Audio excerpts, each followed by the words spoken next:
Yo guys, what is going on? NumbNexus here, bringing you guys another Pokebank Wi-Fi battle I had against my good friend MoxieBoost, also known as Tuck.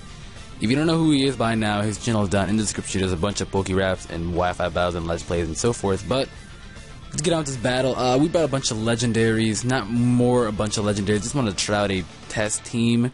I'm really just throwing stuff together and see how it all works out. That's really it. And he's really just doing the same thing. He has his team that he always runs, but he just threw in a Keldeo instead of the Weavile. So, let's get straight with this match. Unfortunately, though, you're going to see that poor little Victini here doesn't even do that much work. But the man of the hour today is the Keldeo, because the Keldeo will be doing a lot of work. So to get this battle started, I'm going to lead off with the Chomp. I more long predicted his Fortress, but he actually leads off with the Dragonite Shino Knight. I'm going to switch out of here into my Lander Ethereum form, basically because I am an impish nature, max HP, max defense, and I know I can be able to take any couple of hits that I can take from this guy. He goes straight for the Outrage, so he might be Choice Banded just from that, as looking at the damage, that kind of could speak for itself on Choice Banded, but Choice Banded would have done much more, so I don't think he's Choice Banded, but I'm going to go for the Rock Tomb here. I do carry Rock Tomb over the Stone Edge because I am really tired of missing Stone Edge. And Rock Tomb did get a buff in his generation. It's now 65, so it does more damage than it did in previous generations. And it, on top of that, slows your opponent down. So usually when I go for Rock Tomb, I usually outspeed them, and I go for a second Rock Tomb. He doesn't get the weakness policy, and I honestly did not notice this till now. I literally did not notice the weakness policy while having the Wi-Fi battle until now, as I'm replaying it. So that is a big threat, and I was complaining about trying to live this right here, the upcoming following Outrage, but as you're gonna see right here, he had the weakness policy boost, so it does not matter. I would have died regardless. I'm almost positive he got a crit against it. No, he didn't, but it would have died regardless, so I did do good damage on it, so now I can safely bring in my Keldeo. I am expert about Keldeo, and I can just go for the Icy Wind, and that should be able to knock out his Shino Knight, and that thing is gone. That is a dead Dragonite. Unfortunately, it's not the Extreme Speed Dragonite. We do have those, just not using them yet. Morlong wanted to test a bunch of new 3D models, but he's going to bring out his own Keldeo. I know he's Choice Scarf, rather me being Expert Belt, so I'm going to get out here and go to my Jellicent. He makes the excellent play going for the Hidden Power Ghost, and that's going to be able to do decent damage to my Jellicent, but I am specially defensive, so it's not going to do as much as you would thought it would do.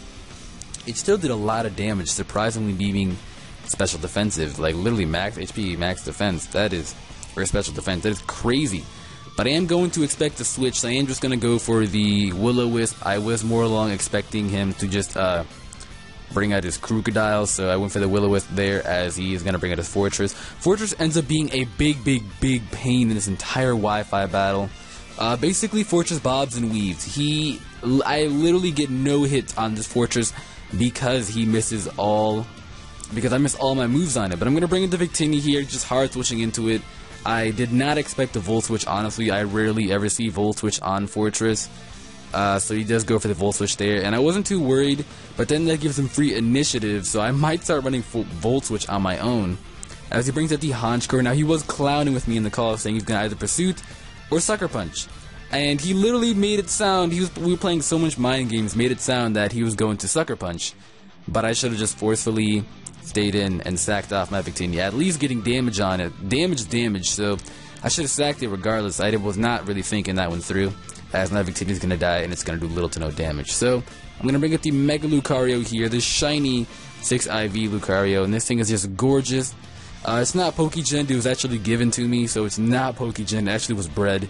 As I'm going to go for the close combat here. I know he doesn't carry the Sucker Punch now that I've seen Pursuit, because then he would really just have Brave Bird and Bruised, and I know he does not carry that. I've seen his moveset, so I don't know why he was playing mind games with me there, but he's going to get knocked out there with the close combat. I do have the defense drop, so I'm not feeling too confident. And this Fortress, again, is a big pain in the ass. For some odd reason, I wanted to for sure kill it, go for the Blaze Kick. I don't even know why I carry Blaze Kick. Again, it was given it to me, so the moveset is already there, but I missed, and that gives him free rocks. I really could have prevented the rocks by just knocking him out, but he's going to end up living the close combat. So I probably should have just gone for another Blaze Kick that might have taken it out. Though the adaptability close combat does probably more damage. So He does the Rocky helmet as well, and he goes for the voltage on top of that, meaning having as many special defense drops as I have. That's going to be doing good damage as he's going to U-turn out of here, or well, get the switch, and now he has initiative to go out into his Chomp Rocks or his Keldeo, which he comes with the Chomp Rocks. And if you don't know, he's running Shofu's set, where he's got the max HP, max defense, Impish nature. This thing is a monster, and he knows for a fact that he can take any one hit from me and go for the EQ. But I predict him to go for the Crunch, despite the EQ. The EQ is a little obvious, so he did go for the Crunch. I'm going to get the Justified boost. Unfortunately, I don't carry Aqua Jet. I was clowning saying that I do carry Aqua Jet the entire time, and that's going to be able to force him to switch. Basically, if you're in a Skype call and you make a bunch of like false accusations, you will play a bunch of mind games. But I go for the Hydro Pump here, right? I miss. Second time that I've missed a hit on this Fortress. Dear Lord. After this Keldeo, you are getting rid of Hydro Pump. I'm teaching you Surf, because I cannot handle the misses. As I go for the Secret Sword here, I probably should have done that, but I honestly thought he was going to stay in and sack it. As the Fortress is going to go down and die after that Secret Sword, he's going to bring out his own Keldeo. Now, I don't have anybody that can retake his Keldeo, and I know he's going to overpredict me and to go to Jellicent, and I know he was going to do that, as I know he's locked in, but that's still doing decent damage. So the people that clown on Hidden Power Ghost, it's a thing. It is legit a thing. But that Secret Sword does a lot of damage. I win the speed tie, but I get minimum damage. So he's actually able to live it with the smallest sliver because of my minimum damage. And on top of that, he's going to get a crit, which I could have lived this upcoming Secret Sword. So that is really, really annoying. I thought he was Choice Guard this entire time, but he actually isn't. And you put Extra Belt on himself. That's not bad at all. As I'm just going to come out to the Mega Lucario and go for the Bullet Punch and able to knock out that Keldeo. That Keldeo was a big, big, big threat. I had no one that could safely take in any of its hits. And now knowing that he was Expert Belt, this entire time him telling me that he was a Choice Scarf, lesson learned, don't stay in Skype calls when you're having Wi-Fi battles. But he's going to bring out the Chomp Rocks here. Again, I could have came out to the Garchomp, but I want to keep my Garchomp at good health. And I know my Garchomp can't do a thing to this guy. So I'm going to sack off my Lucario by going for the close combat, getting damage, and he's going to go for the EQ here and knock me out. Now, that is completely okay. I really just needed this thing out of the way because I know his last Pokemon is a Goodra, and my Garchomp can really handle that well. I have 2 Pokemon left, and that should be decent. So I'm going to come out to the Garchomp here as he knocks out my Lucario. Again, that is completely okay. I needed damage to the point where a Dragon Claw would be able to knock it out, and a Dragon Claw can cleanly knock it out from that range. So I'm going to be able to go for the Dragon Claw. I am Choice Scarf. I can lock myself into that. And I am very, very, very confident that I can knock out a Goodra from max HP with the Dragon Claw. Because I'm not Jolly, I am adamant. So that is going to make it the game. If you guys really enjoyed this battle, make sure to check out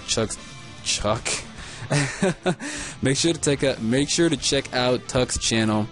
He does a bunch of Poke Raps and stuff. He's got really good content. And if you guys really enjoyed this Pokebank battle, make sure to leave a huge thumbs up for Keldeo, because Keldeo is amazing. And until the next time, guys, I will catch you all later.